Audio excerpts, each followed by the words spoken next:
I was standing on the curb in the middle of a freezing November rain, clutching a single, crumpled $1 bill in my shaking hand, watching the tail lights of my own car fade into the distance as my son drove away, leaving me with nothing but the clothes on my back. Just minutes before, inside the house I had paid off with 30 years of grueling manual labor, he had looked me in the eye with a coldness I didn't know a human being could possess and told me, "You're a relic, Dad. You're holding back my future, and I'm tired of looking at your tired face. Get out of my life and don't ever come back." He literally tossed $1 at my feet as a final insult, laughing as he slammed the door to the life I had built for him. In that moment, as the cold seeped into my bones, I didn't cry and I didn't beg. Instead, I remembered a secret I had kept for 20 years, a safety net I had built for a day I hoped would never come. Within 6 months, that $1 would become the seed of his absolute destruction, and the relic he discarded would be the one holding the keys to his prison cell. Was I wrong for dismantling the life of my only child after he threw me away like trash? Or would you have let the person who left you for dead keep the empire you built? I need you to hear how this happened, because people call me a monster for what I did to my own blood. But they don't know what it's like to be betrayed by the very person you would have died to protect. To understand how my son, Marcus, became a man who could leave his father on the streets, you have to understand the struggle that defined my life. I wasn't born with anything. I grew up in a town where the only way out was through the military or the mines. I chose the mines, and for 30 years I breathed in dust and worked until my joints screamed so that Marcus would never have to know what a hard day's work felt like. My wife, Sarah, died when Marcus was just 10, and from that day on, I made him my entire world. I was the father who never missed a game, the father who worked double shifts to pay for the best tutors, and the father who bought him a luxury SUV for his 18th birthday because I wanted him to feel like he was worth the world. I thought I was raising a king, but in reality, I was nurturing a parasite. I built a construction and real estate firm, Vance Developments, from a single truck into a multi-million-dollar business. As I got older and my health started to decline from the years in the mines and the dust, I decided to start bringing Marcus into the fold. I made him the vice president, gave him a massive salary, and put the family home in a living trust that he would manage. I thought I was securing his future, but I was actually just giving him the weapons he would eventually use to execute me. The change in Marcus was slow at first. It started with him questioning my old school methods. He wanted to take shortcuts, use cheaper materials, and screw over the subcontractors who had been loyal to me for decades. When I told him no, he started making moves behind my back. He began whispering to our investors that I was losing my edge, and that my health was making me a liability. He met a woman named Tiffany, a social climber who saw our bank account and decided Marcus was her ticket to a permanent vacation. Tiffany hated me because I saw through her instantly. She encouraged Marcus's worst impulses, telling him he was the real genius behind the company and that I was just a dinosaur, eating up his profits. The disrespect grew until the night of the incident. We had a massive disagreement about a new development deal that I knew was a scam. Marcus was furious.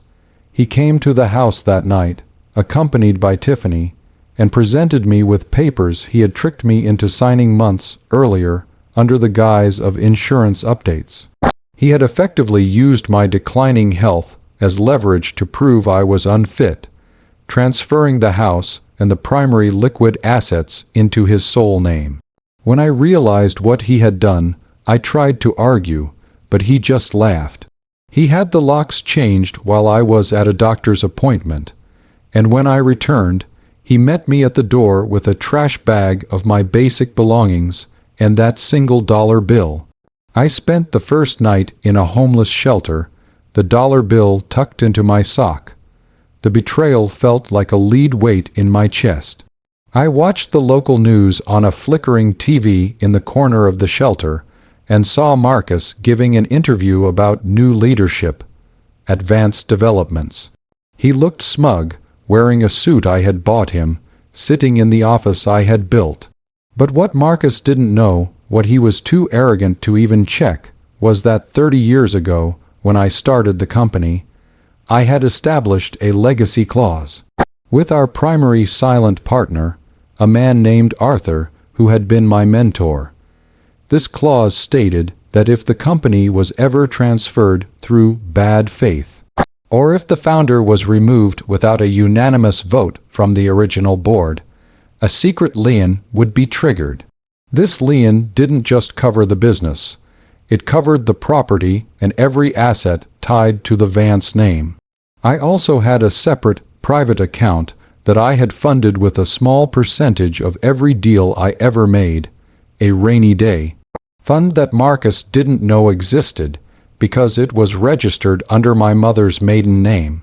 I had about $50,000 in that account, not enough to live like a king forever, but enough to buy the rope I needed to hang Marcus's career. So that's where I was, a man discarded by his own son, standing in a soup line with $1 million plan forming in his head. I had the evidence of his fraud, I had the secret lien, and I had just enough cash to hire a private investigator to track his every move. I had a choice to make. Do I go to him and beg for a small apartment and a pension, or do I burn the entire kingdom down so he has to learn what it's like to build something from the ashes? Before I tell you about the red file I sent to the IRS, and the moment the moving trucks arrived at the house he thought he stole, I want you to pause and comment below. If your child betrayed you like this, would you still try to protect them from prison, or would you let the hammer of justice fall as hard as possible? Is there such a thing as too much revenge when it comes to your own blood? I'm reading every comment because the guilt of what I did still keeps me awake, even if I know he deserved it. I didn't waste any time. I moved into a small, clean apartment and spent 16 hours a day with the private investigator. We found out that Marcus and Tiffany weren't just being greedy, they were being reckless. To fund their new lifestyle of private jets and designer clothes, Marcus had started lapping funds using money from new investors to pay off the old ones while skimming off the top. It was a classic Ponzi scheme inside a construction company. I gathered every forged document, every recorded conversation from the office bugs my PI planted, and every bank statement showing his illegal transfers. Then I called Arthur, the silent partner. When he heard what Marcus had done to me, he was livid. He triggered the legacy clause immediately. Overnight, the company's credit lines were frozen.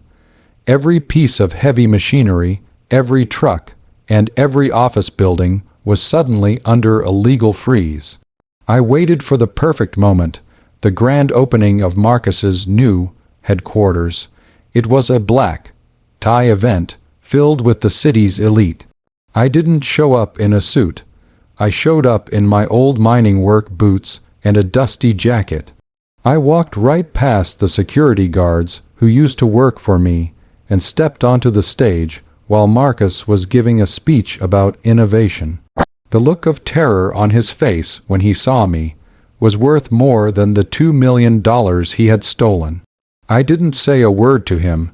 I just handed him a single, crumpled $1 bill, the same one he gave me.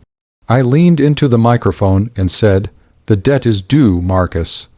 At that exact moment, the doors opened and a team of federal agents walked in. They weren't there for a celebration, they were there for a seizure.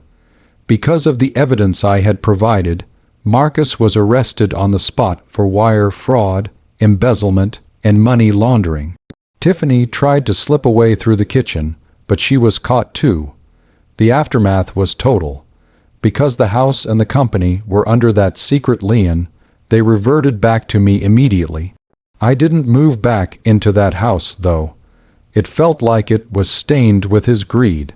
I sold the company to a rival firm that I knew would take care of my old employees, and I used the proceeds to set up a massive scholarship fund for children of minors. Marcus was sentenced to 12 years in federal prison. He tried to call me from the jail, crying, saying he was lost, and that Tiffany had tricked him. He begged me to use my influence to get him a lighter sentence. I told him that I had already given him everything a father could give, and he chose to throw it away for $1. I haven't spoken to him since. Tiffany disappeared into the legal system, eventually taking a plea deal that put her away for 5 years. The moral of this story is that you can't build a future on the wreckage of the person who gave you a past. Respect isn't something you inherit. It's something you earn through loyalty and hard work. Marcus thought he was the new king, but he forgot that the old king still knew where the traps were set. I'm living in a small house by the lake now, quiet and at peace. I'm being called a bitter old man by some, but I see it differently. I didn't ruin my son. I just stopped protecting him from the consequences of being himself. Like this video if you think Marcus got what he deserved, and subscribe if you want to hear more stories about why you should never cross a person who has nothing left to lose. Tell me in the comments, would you ever visit your son in prison after this? Or is the relationship dead forever? I'll see you all in the next story.